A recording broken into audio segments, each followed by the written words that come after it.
Witam Cię.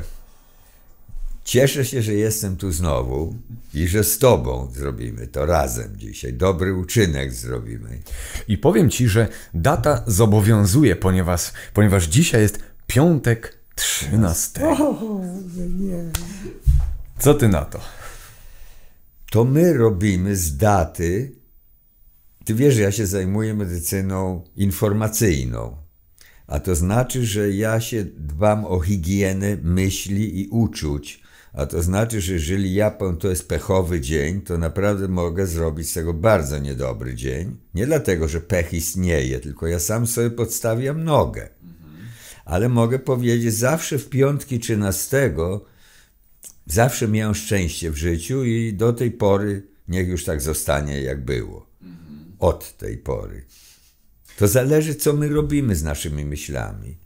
Tak, no bo przed nagraniem powiedziałem Ci, że ja jako dziecko miałem takie doświadczenie, że pamiętam, że każdego piątku 13 dostawałem 6 w szkole, jak już były 6. Tak. I nie potrafiłem tego wyjaśnić, a wszyscy moi koledzy się właśnie bali, mówili, dziś pewnie będzie jakiś sprawdzian, na pewno dostanę 1. No właśnie.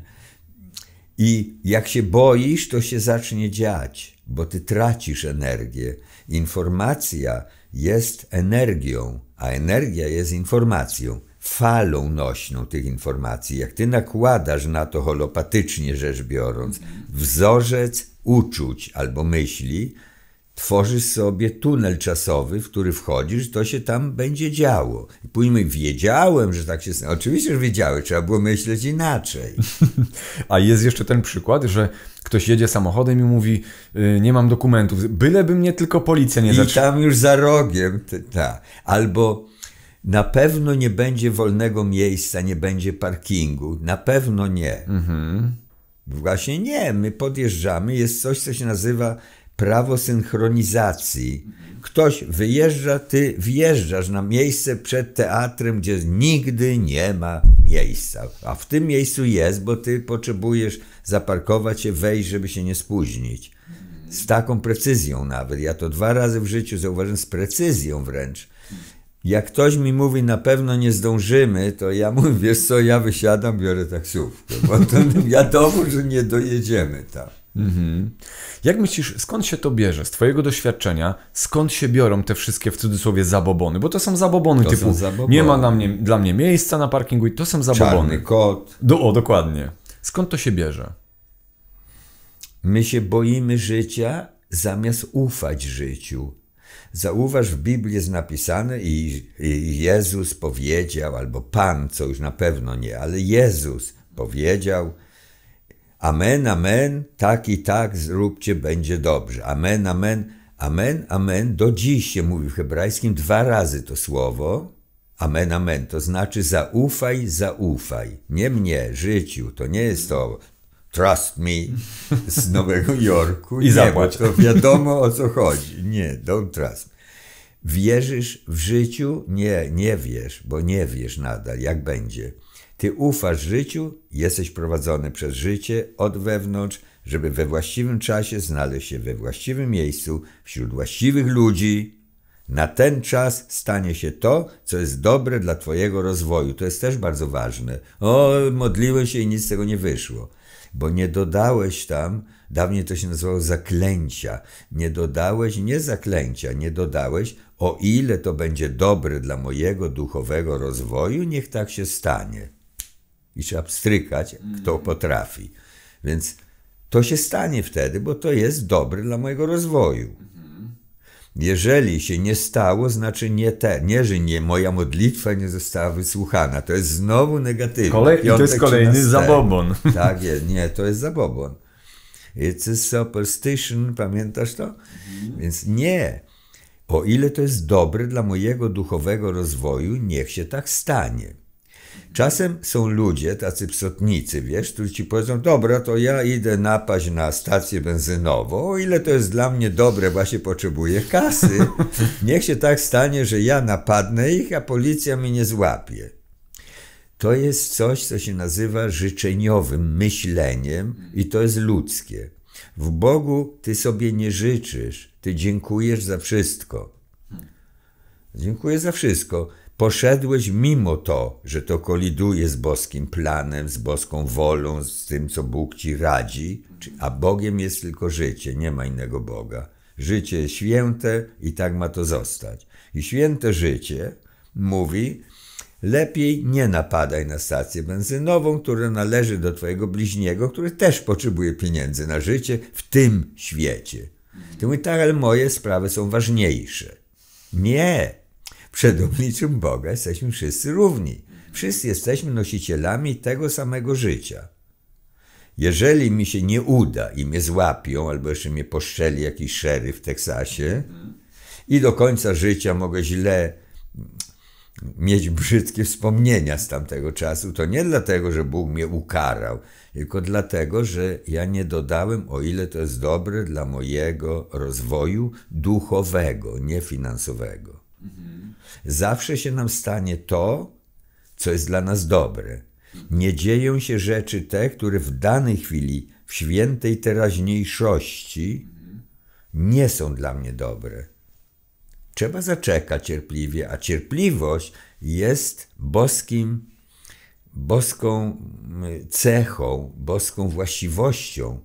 Zauważ, że 4. centrum jest centrum Chrystusa. Żeby pójść jeszcze wyżej, tu już masz 5. centrum, tu jest cierpliwość.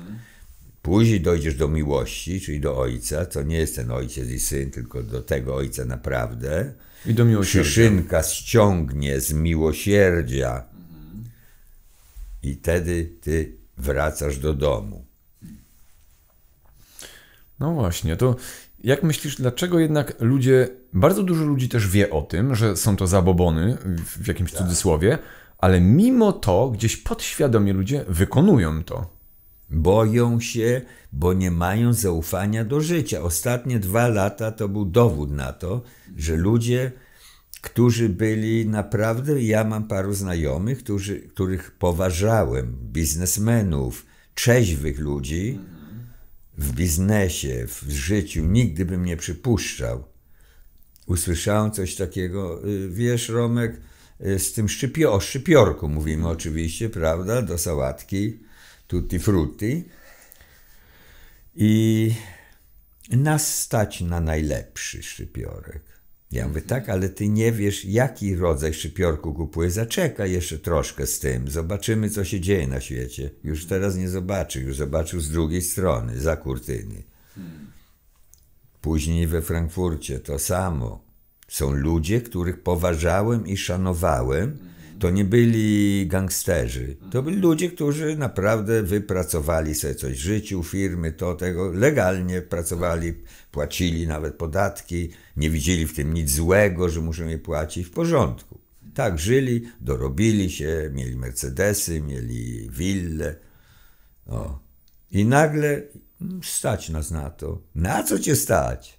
Na szczypiorek najlepszej jakości. Trudno. Co masz zrobić teraz? Pilnować go, złapać go za rękę, on daje rękaw do góry, ty mu ściągnę. Trudno.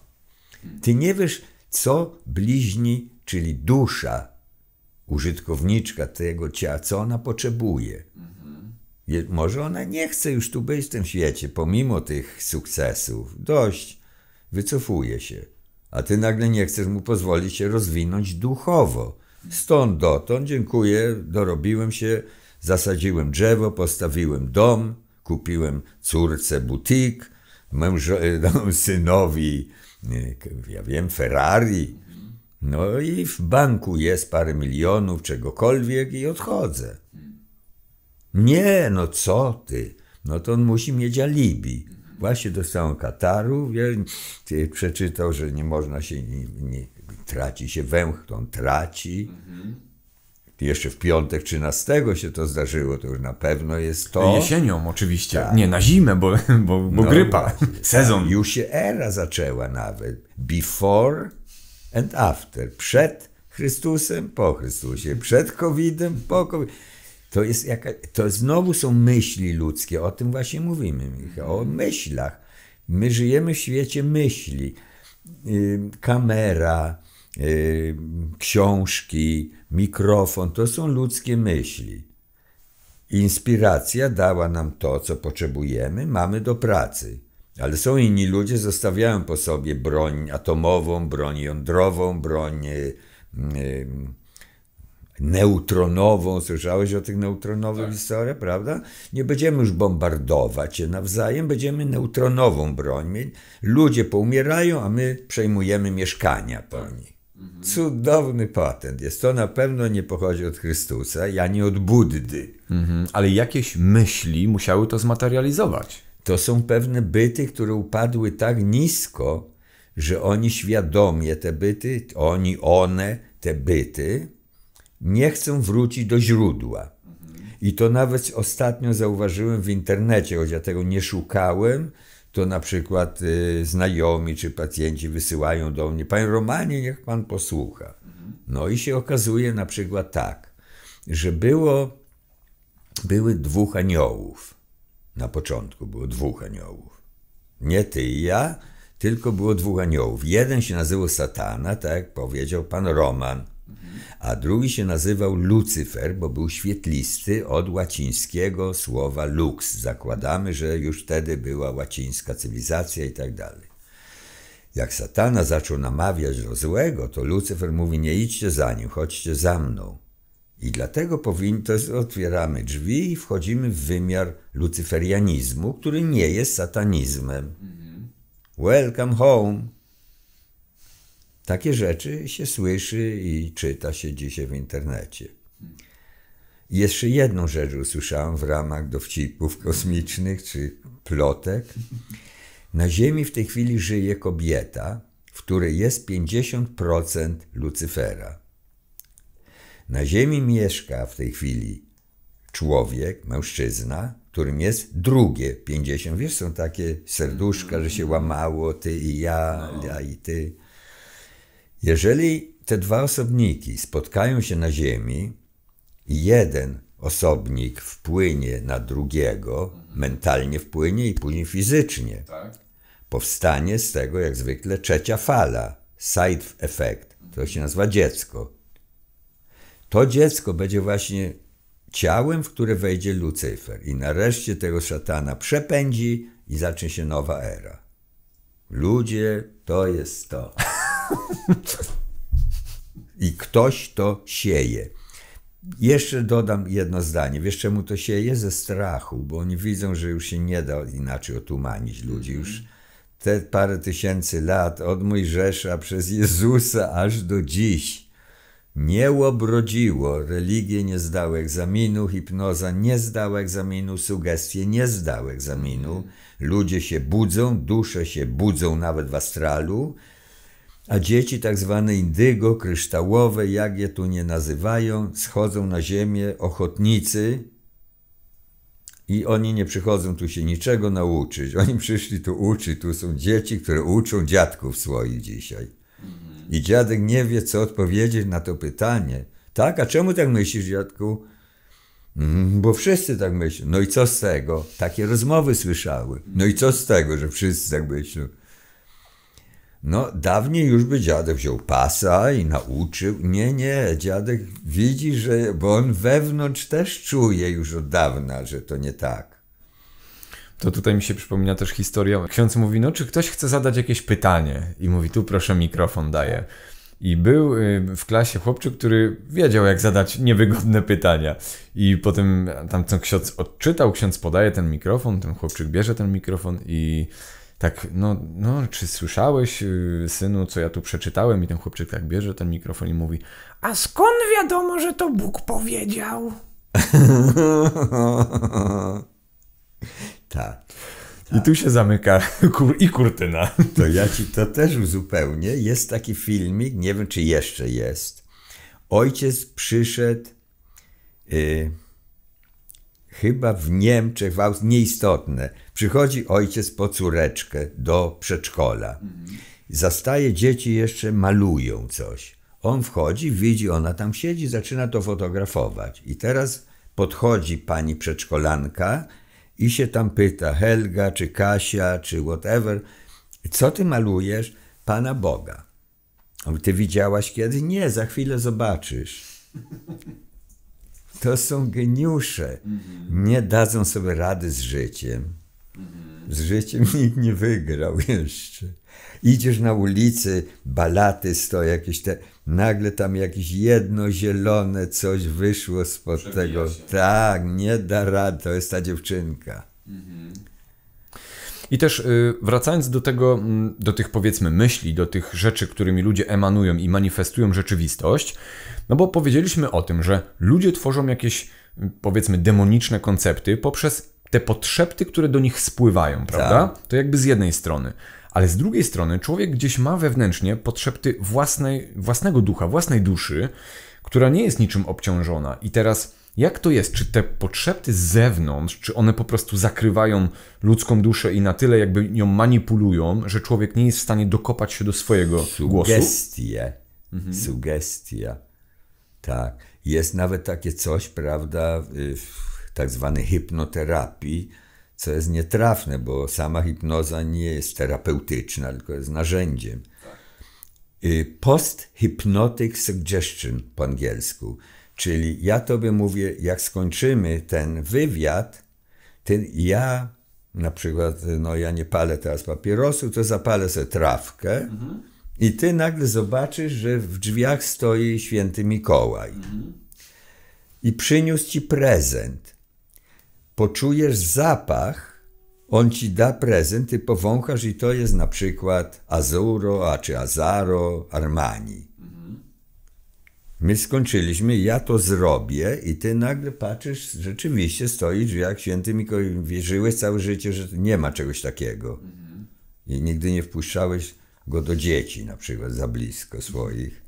I teraz coś pachnie i ty reagujesz. Po czym post-hypnotic suggestion bierzesz, czujesz, patrzysz, widzisz, wąchasz.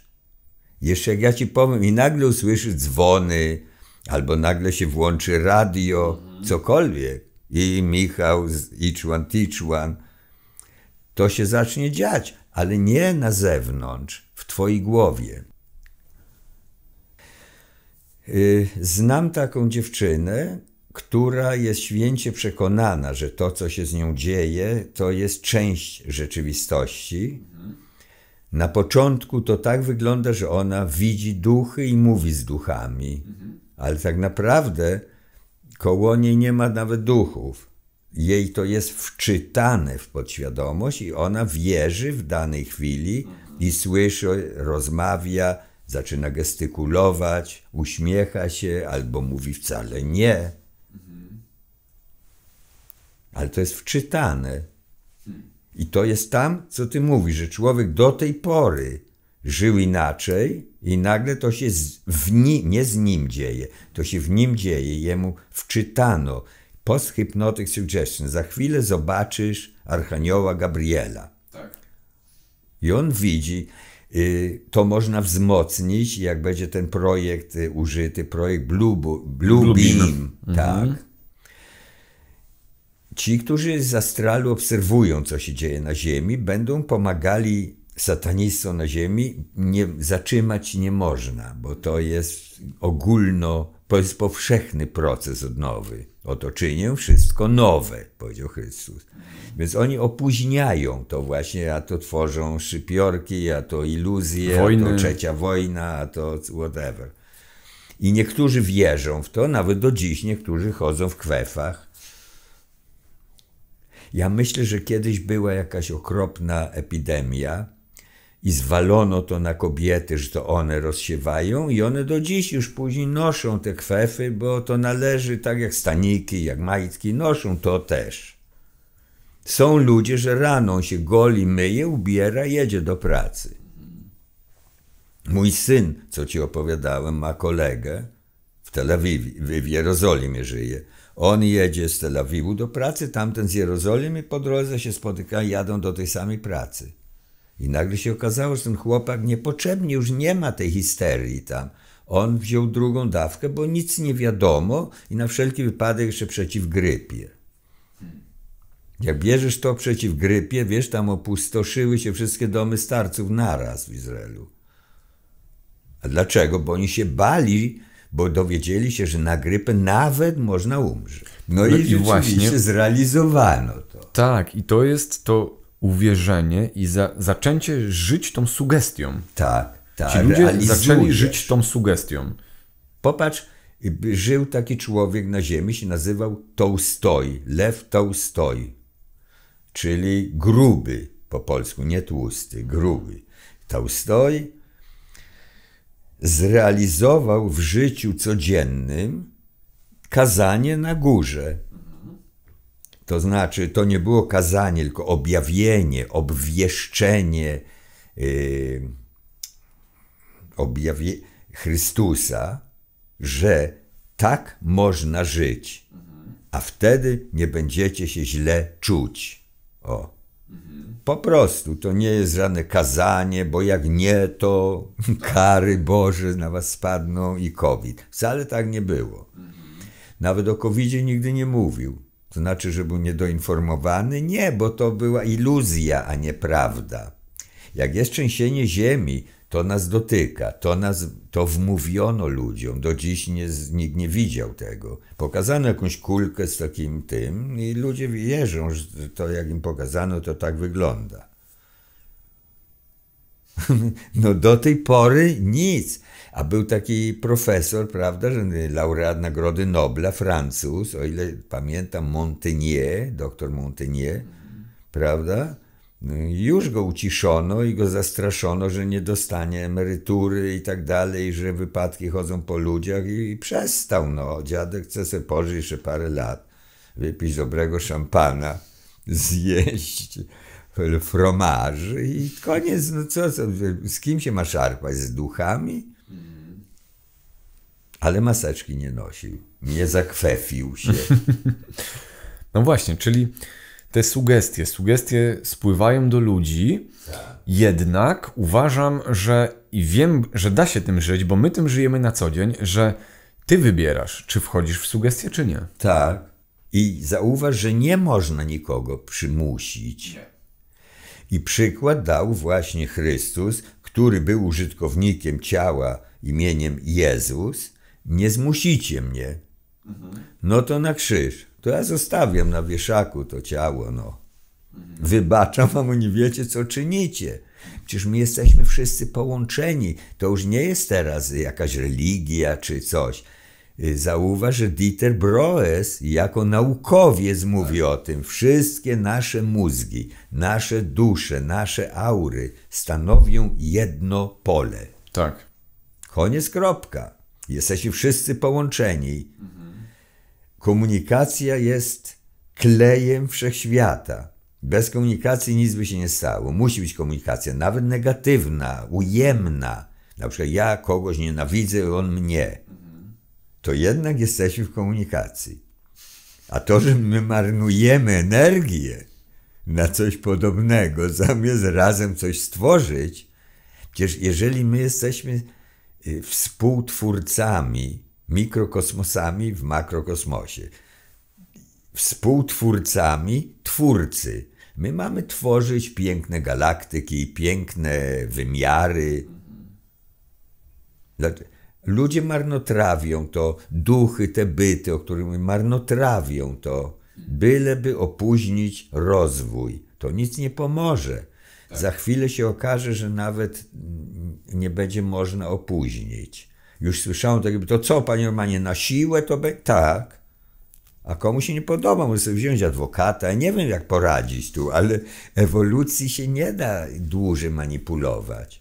Matrix był tworem w czasie. Człowiek, ludzkie ciało to jest twór w czasie. Na chwilę. Przedtem go nie było, teraz jest, za chwilę go nie będzie. Siedzimy w tych mutacjach i rozmawiamy sobie, ale jak wyjdziemy z ciała, dalej będzie komunikacja. Tak naprawdę to wygląda w ten sposób, kochani. My wychodzimy z Michałem, Michał z Michała wychodzi, ja z Romana, wy wychodzicie ze swoich pięknych, żeńskich lub męskich ciał i zobaczycie, że tworzymy razem z innymi istotami, których teraz nie widzimy. Tworzymy jedno pole we wszechświecie. Ile tych istot jest? To nieistotne są liczby. Istotne, że my jesteśmy, bo w nas jest życie. To jest rzeczywistość. Welcome home. Nie ma inaczej już. A jak ktoś chce inaczej, niech spróbuje. Prawda? Ojciec pozwolił satanie. Chcesz tak, ja to biorę na siebie. I stworzyła ta istota na sobie eksperyment. I prawo karmy stworzyła, bo w niebie nie było prawa karmy, bo czym miały się obciążyć? Ja to wezmę na siebie. No to była sekwencja, po czym nadeszły konsekwencje i to trwa teraz, jest koniec filmu. Już nie będzie więcej. I to się kończy w tej chwili. Myśmy się po to urodzili, wielu z nas się po to urodziło, żeby zobaczyć upadek satanizmu. Bardzo dużo statków kosmicznych, które widać wyraźnie już się nie kryją i nikt już nam nie wmawia, że nie ma. Nawet pan papież powiedział, że się nie może doczekać z pokropkiem. To mnie rozbawiło. Ma zmysł humoru, facet. Z pokropkiem. Nie wiem, coś niebywałego. Po czym powiedział, wiecie co, ja schodzę ze Świętego Stolca, bo ja się źle czuję teraz. I odszedł. To nie był byle kto, to był pierwszy jezuita, że zasiadł na stolcu świętym. Nawet nie wiem, czy powinniśmy się z tego śmiać. Wiesz, mój ojciec by mi powiedział, Roman, są rzeczy, z których nie wolno się śmiać. To też ludzie. Tak mnie uczył. Nie wiem, ale nagle mi się to przypomniało. Dziękuję. Ale no właśnie, to jest ciekawe i takie od razu mi przychodzi pytanie teraz, no bo skoro sugestie nadal spływają na ludzi, prawda? My mamy wolny wybór. Albo wchodzimy w sugestie, albo żyjemy swoim życiem. To jak to zrobić? Bo ktoś mógłby zadać pytanie, to w takim razie jak dokonywać tego wyboru? Jak nie wchodzić w te sugestie? Jak byś ty poradził ludziom? Żeby robili to, co ja, bo i nie mam innych doświadczeń. Świadomie się nie zgadzać. Za darmo. Za darmo. No cover charge. Nie bierzemy za to. Co znaczy, jak długo sugerują mi, ale nie tylko na zasadzie, to jest dobre dla ciebie i ja wierzę, to znaczy ja nadal nie wiem. Albo ja im nie wierzę, bo się boję, czyli też nie wiem. Ja mam zaufanie do życia i wezmę to na siebie. A co będzie, jak się pomyliłeś? Co będę wiedział, że się pomyliłem i pójdę dalej. Ale to będzie mój błąd. Nauczyłem się czegoś, wychodzę bogatszy, lżejszy. Jeżeli się będę bał, przeżyję to, czego się bałem i będę cięższy. Obciążyłem się. To znaczy przede mną czeka mnie odciążanie się, a w pierwszym przypadku nie mam się z czego odciążyć, płynę dalej. Energia musi płynąć, bo jest falą. Ja jestem tą falą i ta fala składa się z cząsteczek. Wy wszyscy jesteście cząsteczkami fali, na której ja płynę, ja jestem cząsteczką w falach waszych. Każdy z nas jako mikrokosmos niesie w sobie esencję wszystkich istot żywych, ale przy okazji każdy z nas jest w esencji tych istot. Wszystko zawarte jest we wszystkim. Burkhard Heim się kłania. To już dzisiaj nie jest jakaś religia czy mistyka. Ezoteryka. To jest potwierdzone naukowo. Znowu wracam. Dieter Broes mówi wyraźnie o tym. Inni jego koledzy po fachu w innych krajach też mówili o tym. Nie chciano tego najpierw słuchać, straszono, żeby nie mówili, więc jedni się wycofali, nie mówili, a inni mówią. Jakoś nic się złego nie stało. Wszystkich nie mogą nas pozabijać, dlatego, bo oni potrzebują niewolników. No i właśnie, ale znowu, żeby się stać niewolnikiem, trzeba uwierzyć w sugestie. Że jesteś niewolnikiem. Bo jak nie będziesz niewolnikiem, to... I 3 kropki. No to dobrze, no to chodź zagramy w to. Ja będę niewolnikiem, który się zbuntował, ty będziesz katem, który się znęca nad duszą. Ja to radzę, żeby psychiatrzy grali się w takie gry, na przykład ze swoimi pacjentami. Ktoś przychodzi, mówi mu, co on cierpi. Nie lecz go, Pozwól mu wychorować się do końca. Ja na przykład nikogo nie leczę, ja pozwalam chorować i wybrać. Chcę wyjść z tego lub chcę jeszcze w tym siedzieć. Jak ktoś na przykład mówi, tam, to ja się go nie pytam, ty przyjeżdżasz na przykład z Białegostoku do mnie, do Warszawy, żeby zadać mi pytanie i od razu mówisz, tam. No to jak wiesz, to ja nie zwracam na to uwagi. Ja mówię, dobrze, jak będziesz gotowy, zadzwoń do mnie jeszcze raz. Kiedy? Ja mówię, ja nie wiem, jak będziesz gotowy. Kiedy chcesz. Kiedy chcesz. Ja mówię, za 5 minut, bo zatelefonować też, no. Ale ja nie leczę. Ja też nie jestem w stanie uzdrawiać. Wiesz, na przykład jak dzieci były małe i coś tam z nimi było, to człowiek odruchowo bierze tą główkę między dłonie. Ty nie wiesz, że ty uzdrawiasz i przez ciebie to płynie i dziecko zasypia na przykład, a jeszcze przed chwilą coś tam było z nim. Natomiast ja nie mogę tego robić z dorosłym człowiekiem. Wyobraź sobie, przychodzi do mnie mężczyzna, jak zacząłem go głaskać po głowie. To mówi, panie, pan nie, to nie, ja tak nie lubię.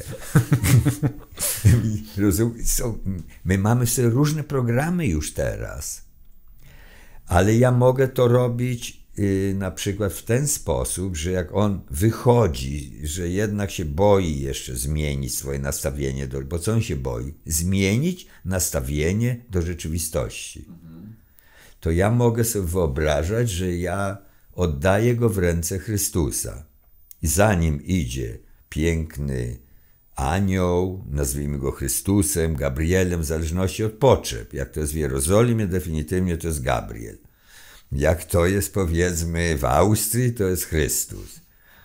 No z Mahdim to trochę trudno jest go wyczarować, szczególnie mnie jest trudno, ale na pewno w każdym kraju jest jakiś tam Roman, że robi coś dobrego. I w niektórych krajach nawet mają potrzebę, muszą się bać, bo tam nie ma żartów. Na razie jakoś tu jestem tolerowany. Fajnie, no. Dobrze, w takim razie właśnie rozmawialiśmy dzisiaj tak o sugestiach, o tym, co spływa do ludzi, prawda? O tym, żeby ludzie rozpoznawali w sobie wewnątrz, czy to jest zgodne z ich prawdą, czy oni chcą żyć tą sugestią, czy nie chcą. Tak. Żeby wiedzieli ludzie, że mają wybór. I mogą tworzyć zamiast sugestii. Właśnie, co można tworzyć zamiast sugestii? Użyłeś przedtem słowa o koncepcja. Trzeba tworzyć antykoncepcję. To znaczy, mówią nam, że teraz wybuchło. Jest wspaniały film z dawnych lat, to się nazywa po angielsku, angielski tytuł jest Wagging the Dog, czyli merdać psem, a po polsku to się nazywało Akty i fakty, lub odwrotnie. De Niro i tak dalej, gdzie wmówiono ludziom, żeby odwrócić uwagę od tego, co rząd wyprawia. To było w czasie, kiedy pani Lewińska przyznała się, że była loda panu prezydentowi w toalecie męskiej w Białym Domu. Jakby tu było w żeńskie, to już całkiem inna historia by była. I później ona sprzedała książkę, zarobiła na tym masę Jest pieniędzy. gwiazdą. Tak. I Clinton wziął na pewno 50% też. Więc ludzie wtedy chcieli wierzyć we wszystko, co im rząd sprzedaje i okazało się, że wybuchła wojna, Albania napadła na jakiś tam kraj w Europie, in old continent, i pokazano film. Dustin Hoffman gra rolę reżysera, który robi takie filmiki właśnie dla służb i on bierze aktorkę, ubierają ją w jakiś strój ludowy, on jej daje tutaj pod pachę książkę telefoniczną z LA i ona biegnie z tym przerażona, a później tam dają jej małego kotka. Dziewczynka ratuje kota, a tu bombardowania, takie, to co na wschodzie ostatnio, takie straszne rzeczy się działy. Ja nie mówię, że nie było, ale nie wszędzie. Ja nie mówię, że wszyscy, którzy uciekli, to byli uciekinierzy. Niektórzy wykorzystali to, przyjechali na przykład do Wiednia, do Berlina i kupowali sobie willę, a inni nie. Więc Nie mówimy, ale mówimy o tym, co nam pokazują, czym nam karmią, prawda? Jak indyki truflami. O koncepcji, o tym, co I my powiedziałeś. antykoncepcję. Jeżeli tam tak jest, to ja współczuję tym ludziom i tak dalej. Jeżeli ktoś przychodzi do mnie, mówi: Roman, jestem w wielkim kłopocie. Słucham go. Słucham sercem. I on mi mówi co i jak, i ja mu pomagam. Na ile mogę, na ile czuję, żeby pomóc. Nie na ile chcę, na ile czuję. A on: nie, no tak, to nie. Dawaj z powrotem. Bo nie powiedział dziękuję. Natomiast jeżeli on mi mówi: jestem w tarapatach, jest to, tu jest bardzo źle i tak dalej, poza tym z piątek 13, a nie 12, jakbyś mi pożyczył $20,000, ja bym się na pewno lepiej poczuł. To ja mówię: ja też. Na pewno bym się lepiej poczuł i nie pożyczam mu. Nawet gdybym mógł, nie pożyczył mu, bo on mi mówi, co ja mam robić. Nie serce ma mi mówić, co ja mam robić. No właśnie. To jest antykoncepcja. Ty byś mu dał te 20,000, jakbyś ty chciał to zrobić. Tak, ja bym czuł, ja bym: masz. On nawet mówi: wiesz co, tyle mi wystarczy. To jest najlepsze. Dziękuję ci, Roman, jak tylko będę miał, będę ci powoli, będę ci oddawał. Ja mówię: dobra, rób to na raty. To jest pomoc. On mi dziękuje, ja dziękuję Bogu, że mogłem pomóc. Bogu w sobie, nie jakieś tam zjawisko. Pomogłem, czuję się z tym dobrze. Dajmy na to, minęło już 2 lata i nagle teraz on mi w porządku, jakoś dożyłem, przeżyłem te 2 lata. Tak to ma być. Ale jeżeli ktoś przychodzi do mnie, marudzi, jak mu źle, jak mu ciężko, Bóg mnie zapomniał, nikt nie słyszy moich modlitw, ale 20,000 zielonych przydałoby się. Niedobrze. Mnie też by się przydało. Ja chcę otworzyć na przykład klinikę i brakuje mi właśnie $20,000. Policzyć to na polskie, to jest bardzo dużo pieniędzy i nie mogę otworzyć kliniki, żeby pomagać ludziom naprawdę, którzy przyjdą do mnie i nie zechcą ode mnie pieniędzy, tylko chcą, żeby wesprzeć go na drodze do zdrowia. To ja chcę robić. A ten mi mówi, co mam robić. To antykoncepcja definitywnie. Nie daje. Czasem nie pomagać jest lepiej niż w materii dać, ładnie się mówi, oszukać. Ale tak właśnie, nie myślałeś kiedyś o otworzeniu swojego właśnie gabinetu, o kliniki Gabinet bardziej. Wszędzie mogę. No właśnie, gabinet to nie, ale takiej kliniki jakby z krwi i kości budynek, że ludzie wiedzą, że w tym miejscu dzieją się takie rzeczy właśnie. Parę razy mnie zapraszano w takie miejsca i w ten sposób do tej pory ja nie mam, bo ja nie chcę mieć na własność. Czyżbyś się naoglądał tam? Ja bym pozwalał ludziom tak długo chorować, jak długo chcą. Zauważ, że ja mówię: ja bym pozwalał na dodatek, bo ludzie przychodzą do ciebie, kiedy ty robisz, praktykujesz, w Polsce się praktykuje, kiedy w Austrii też man praktyziert, praktykujesz jakąś gałąź medycyny. Ludzie przychodzą po to, żebyś mu powiedział, jak ma żyć, co ma zażywać, co ma robić, ile razy dziennie, przed czy po posiłku. Nie. On przychodzi do ciebie, ty się pytasz, co on już robi i wspierasz go na tej drodze. Przecież on słyszy tego samego Boga w sobie, co ja. Tak niech zostanie. Jeżeli on nie wie dokładnie, co się z nim dzieje, to ja z zewnątrz na pewno nie wiem. Zobacz, co się dzieje w tym świecie. Człowiek idzie do lekarza, do psychologa, do psychiatry, zaczyna skarżyć się tam, co mu dolega. Mój ojciec się pytał zawsze pacjentu, co panu brakuje? Z tym akcentem właśnie, co panu brakuje? Energii. Jeżeli on już się wysila, to ja jemu daję energię. To jest informacja, to jest energia, to są zabiegi. Mogę go wysłać na masaże, mogę mu powiedzieć, wiesz co, jedź do Krynicy, pij muszyniankę zamiast Tadeusza, o te rzeczy tak. I on to będzie robił, nie dlatego, że posłusznie, bo ja powiedziałem, bo on będzie się czuł lepiej. Ta informacja go tam doprowadzi, on to zrealizuje i dlatego się będzie czuł lepiej. Jak on wychodzi, idzie na razie sobie tam szczelę 50 śledzik, a później już zapomniał. A potem tableteczkę. Po tam będę tego jakieś... To nie uda się. Dlatego mówię o Tołstoju, on zrealizował to. Tak.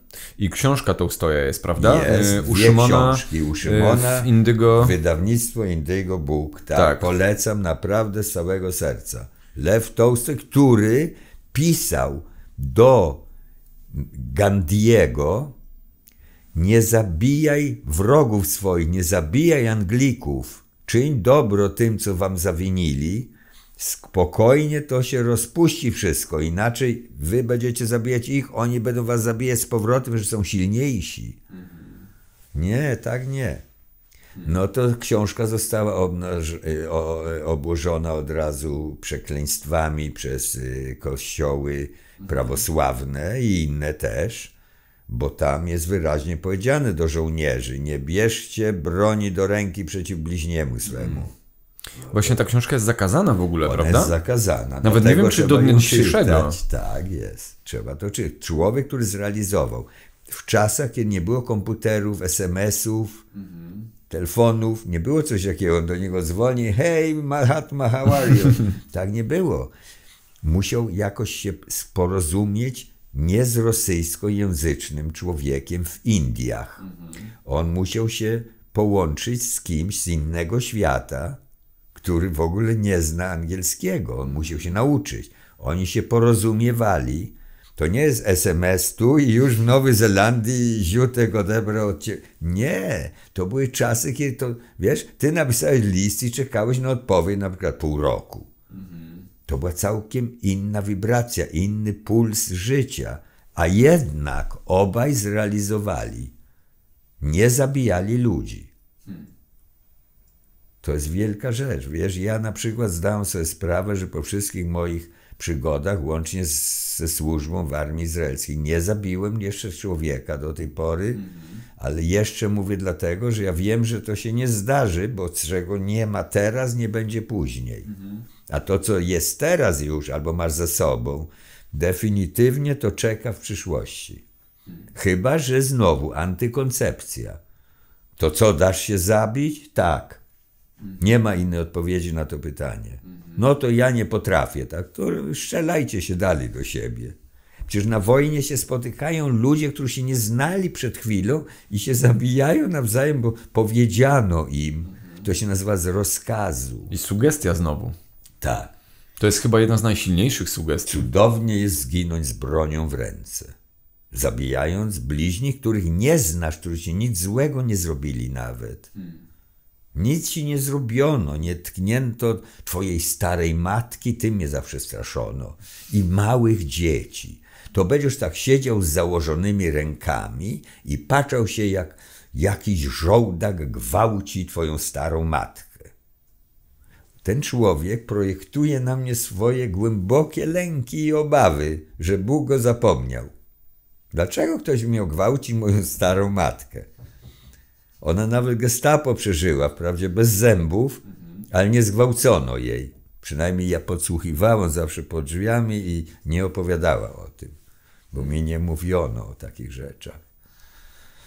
Na wszystko możesz powiedzieć nie, nie życzę sobie tego. Czy to jest dobre, czy niedobre? Może nie, ja nie chcę żyć tak jak Jezus, albo nie, ja nie chcę żyć tak jak Satana. I myślę, że to jest dobre podsumowanie tego odcinka. To jest nasza siła. I tylko tak i nie inaczej. Super. Romku, w takim razie odcinek na temat właśnie myśli, jakby tego, co wpada do człowieka, tego, czym my żyjemy wewnętrznie. Myślę, że uważam za zamknięty. Spotykamy się w następnym odcinku, w którym porozmawiamy o zdrowiu trochę.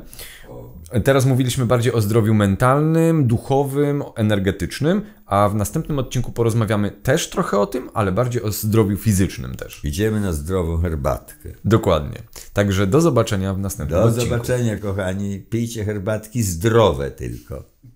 Pa, pa.